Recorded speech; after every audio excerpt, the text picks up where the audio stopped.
Good morning, YouTube. Today we have a 2012 Mazda 2 that needs a new radiator. First off, my apologies about wind noise and traffic noise. I'm filming this out front of my house and I don't have a studio.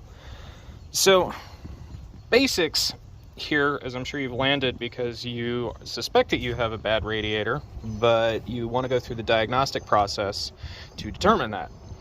Well, that is what we are going to do today. So I first noticed that there might be something wrong a couple of days ago. Last year I did a coolant swap and noticed when I was checking the oil and all my fluids that the radiator overflow reservoir had been emptied. It has coolant in it now because I added some as part of my testing operation, but be that as it may. Okay, so first things first, you check your radiator cap. You make sure that the seals are good. Okay, this one's in good shape, so we can rule that out.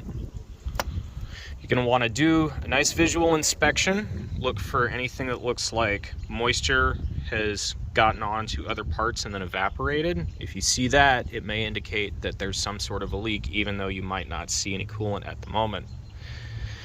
To rule out the possibility that there's a bad head gasket, and just so you know, a head gasket sits inside of the motor, way down there behind all of that stuff, and it allows oil and coolant to be in the same general vicinity without actually mixing. If you have a head gasket that has a crack in it, coolant and oil mix and they develop kind of a frothy milkshake look. Good oil is going to still maintain this nice, on focus, that nice golden amber color. So we know that the head gasket likely isn't a problem. The reason why I bring this up is sometimes you'll have an issue where your reservoir is empty, but you're not leaking anything that you can immediately see, and that would indicate a bad head gasket or a head gasket that's going south. There are pressure tests that you can do, but we're not going to go quite that far. We don't need to do that. Okay, so you visually inspected the engine bay and have determined that there may be a leak because it looks like there's a little bit of residue, say mineral residue, where coolant has appeared around the top of the radiator, excuse me, and then dried. You suspect that it's gone bad, but you can't confirm it. So we're also going to rule out a bad fan connector, fan motor. We're also going to rule out the heater core. To do that, I'm not going to show you, but I'm going to describe the process. You are going to need one of these, which is an OBD2 sensor. It hooks in right here, and you are also going to need a program called Torque, T-O-R-Q-U-E, but any Android or iOS-based OBD2 sensor reader will work. What you are going to do is you are going to set your heat to max. You're going to put it on fan mark 2. And then you can also put it on defrost. What this is going to do is it's going to allow coolant to run through the heater core. And the heater core is a little dingus that sits inside of your dash up against the firewall, and that allows heat to be extracted from the motor via the coolant and then be transferred into the cabin. So, to do this, you've got your dial set, you kick it on, you turn it on, and then you just wait. You let the engine come up to temperature. You can set it at 2,500 RPM, just a nice gentle rev if you like to accelerate the process. Watch your cooler temperatures, right? In torque, you're connected to your OBD2 sensor. It's gonna sit, when you have the heat on to max and your fan set to 2, it's going to end up around 185 degrees Fahrenheit. That is good. This means that it's blowing hot air, that there's coolant going through the heater core. If it does not do that, if you just get a temperature reading and you are not blowing hot air into the cabin, then you may have a bad core, or you may have some sort of a leak inside of that section of the system. If you drive a lot and you notice like propylene glycol residue on your windows, that can be indicative of that issue, especially if you're running the AC. There could be a leak in the system somewhere. But we don't have that problem. Although I do vape in the car and I get propylene glycol residue, that's neither here nor there. Okay, so once you're sitting at 185 degrees, turn your fan dial over to cool all the way, leave it at 2, and then kick it over to cabin air. And you're gonna notice that the heat will spike from about 185 to around 195 degrees Fahrenheit. That is good. That means that the heater core has been cut off and that the circulatory system is back to engine only. Now, per the book, the temperature at which the fan controller will kick on for the fan itself is roughly 203 degrees Fahrenheit. You are going to get out of your vehicle while it is still running and then just go look at the heater core, or not the heater core, excuse me, the fan. If the fan is running, if the fan is spinning, it's not doing it right now, but if the fan is spinning, that means your fan is good, and likely also means that your thermostat, which you will not be able to see from this angle because it is tucked way back in there, that the thermostat's working. If the thermostat isn't working, then you won't have that transfer of hot to colds whenever the ECU says that needs a little bit of a repair. The ECU says that it should. Now, if you're doing this job, you're going to need a few different things. You are going to need a upper radiator hose. You are going to need a lower radiator hose. You are going to need a hose clamp removal tool of some variety. Those run around $15 from Amazon. Each one of those hoses will run you around $10 to $15, although I want to note that a manual transmission vehicle like this has a different upper hose. Make sure that you get the right one if you have a manual transmission or automatic transmission. As far as I can tell, the bottom hose is the same. If you look right here, here's a great indicator. Focus, please. Great indicator that there's been coolant on this line somehow. You can see how that's been wetted and dried. That indicates that there's a leak even though you can't actually see it at this moment. We can, however, see how that's nice and clean? All the dust has gone off of that. That's because coolant has come up, washed all that dust and dirt away, and then dried off. Okay gang, so here we are underneath the vehicle. Here are some things that you are going to have to remove. Here's your drain petcock. Drain the coolant system by twisting this to the right. Later, you are going to remove this clip. This is the fan power. And this sensor. This sensor, my apologies about the focus. That guy, I'm guessing, is a temp sensor. And it looks like that's it. You got your bottom radiator hose clip, and then there's the bottom of the reservoir. For this guy, there's a bolt on top. I think it's either an 8 or a 10 mil. You're gonna remove that and pull it out. Then you're gonna drain all your coolant. We'll be back when we're done with that job. While your coolant is draining, remove this. You're gonna have to wait till the coolant's done draining before you can remove your reservoir, but the bolt's right there. Just FYI. First casualty. When removing this little bit of plastic that sits inside of here, be careful not to crack the plastic off. If you do, it's not the end of the world. You can get replacements. But yeah, try not to do that. Okay gang, you may run into an issue where your fan connector is stuck on there pretty tight. What you can do is take some QD electronic cleaner and spray it on there to get into some of the dust, and then use a silicone based lubricant to penetrate along the plastic a little bit to loosen things up. Take a pick or a flat screwdriver, come in from the front, this side, and depress this tab on the top. You want to press this in like that, and then just wiggle it real gently. You don't want to break anything, just nice and gently, and then pop this sucker ball out. So it'll come out eventually. Just be patient, don't break anything. Okay, once you've used your hose removal tool and pick to pull your hoses off, there's a clip here and a clip here. Sorry about the focus. You can squeeze these, and then this guy should theoretically come straight out the top. You might have to take it out the bottom. I am not sure. We're gonna find out. Okay, easy way is to move it to the right a little bit and then take it out the bottom. That's why we removed that lower radiator hose. Okay, moving on. Okay, remember those tabs we removed that I broke? There's also this little rubber doodad inside. You're gonna take the plastic off. In the case of this one, I'm not removing it entirely because it's in there pretty good without removing this front cowling.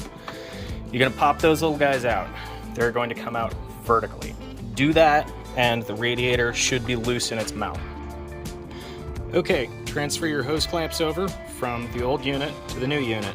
Do yourself a favor and try and keep the orientation of the clamps the same. How it goes in is how it came out. Okay gang, we are back underneath the Mazda and we are looking at the lower radiator hose. I had a little bit of trouble getting the new upper radiator hose in, but it's doable once you take that battery pack out. Make sure that they are the correct size. I think over time old hoses may shrink a little bit, the new one's a little bit oversized. I split the difference and trimmed like a 1/4 inch off of each end just so it wouldn't kink right here. But anyway, talking about this lower one, there is no access whatsoever to get to that hose clamp. Even with the little bendy hose tool, it's just really tight in there. You've pretty much got to take off the front intake, which involves taking off a whole bunch of stuff I don't want to mess with. So we are going to pray to the gods that this hose is still good. It's stiff, but it's still fairly supple. You know, it's not too bad. There aren't any cracks. Sorry. When you look at the end of the hose, you inspect the inside, make sure there aren't any cracks or anything. I'm not seeing a whole lot of that, so I'm not gonna worry about it for now. If it breaks in a couple of months, well, you know what, that's on me.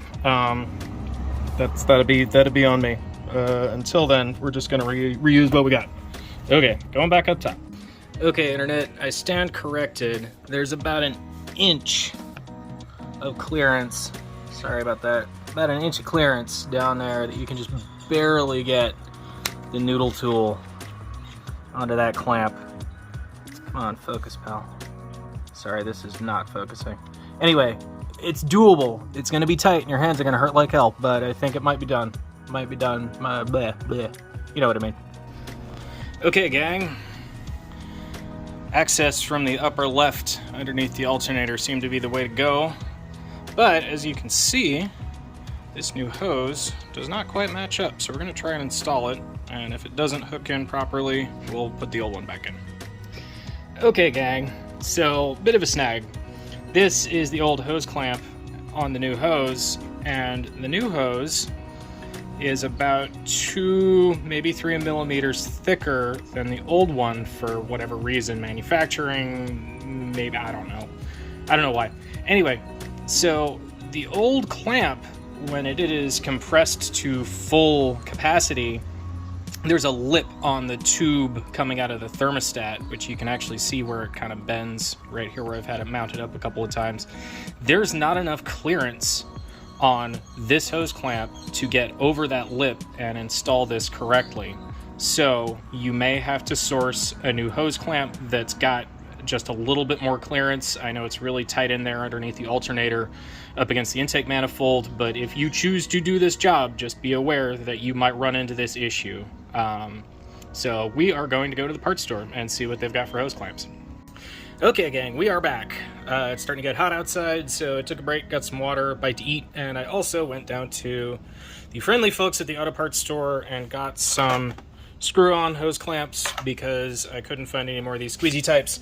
It looks like that, judging from the little guide here, that I should be able to use these for this upper section. I would recommend that you try that as well. These are range diameter 3/4 inch to 1 3/4 inch hose clamps. Just make sure when you install them that they're on nice and snug. They don't have to be super tight. You don't want to break anything, just, you know, nice and snug. Okay, so as you can see, there is access from the bottom and you can get that hose clamp snugged up nice and tight. Do that, it's easier. Your next step, you're going to remove this sensor and install it into this port. Use a little bit of plumbing tape, little Teflon plumbing tape, to make sure that those threads are mated up nicely. This is larger than the largest socket wrench or wrench that I have, so it's larger than a 20 millimeter. It's probably a 22. Carry on. Actually, correction. It looks like there is a small O-ring in here to prevent any leakage.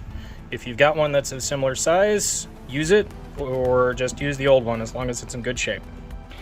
Okay, so we brought it up from the bottom. Those little pegs fit inside of these little rubber gussets. When you do that, do be careful. It had the upper radiator hose impacted this. It's not the end of the world, but you really want to try not to do that. Take your little rubber mounts, stick these bad boys in here. That'll center everything. Get you nice and centered, which is good because then we got to do the same thing with the fan controller, the whole fan setup. That's all got to get reinstalled. So we're going to do that next. Again, we're going to come up through the bottom, make it easy. We'll try go through the top first, but do the bottom. Might as well. Okay, you may find it helpful when you're doing this, if you're doing this solo, because you are going to go up and down a few times. When you reinstall, make sure that you get these little notches set properly. Okay, everything just slides in, so it shouldn't be that big a deal. You might have to wiggle stuff around a little bit, but it's not the end of the world. Reattach all of your sensors where they should be. Make sure your power plug is in and your hoses are in. We're gonna go up top and do that, and then probably it's about time to get this thing refilled. Oh yeah, don't forget to reinstall your battery. You're gonna need that. All right, so that other hose clamp totally made the rest of this job super easy. As you can see, the new radiator is in. We have reconnected our fan power supply. We have reconnected our temperature sensor on the bottom. Sorry, I'm getting attacked by bugs. Our hose clamps are in place, upper and lower. We've looked over everything. We've reinstalled the battery. We've put a little bit of lube on that corroded terminal. Remember, when you are doing this, positive terminal first, negative terminal second. When you are removing the battery, negative terminal first, positive terminal second. Contrary to what you might think, electrical flow in DC power supplies, which is all batteries, goes from negative to positive. Just a little bit of sidebar there. Just because I'm in the mood, I've also hit some of these electrical connectors with more of that OD electrical connector cleaner, just because I feel like it.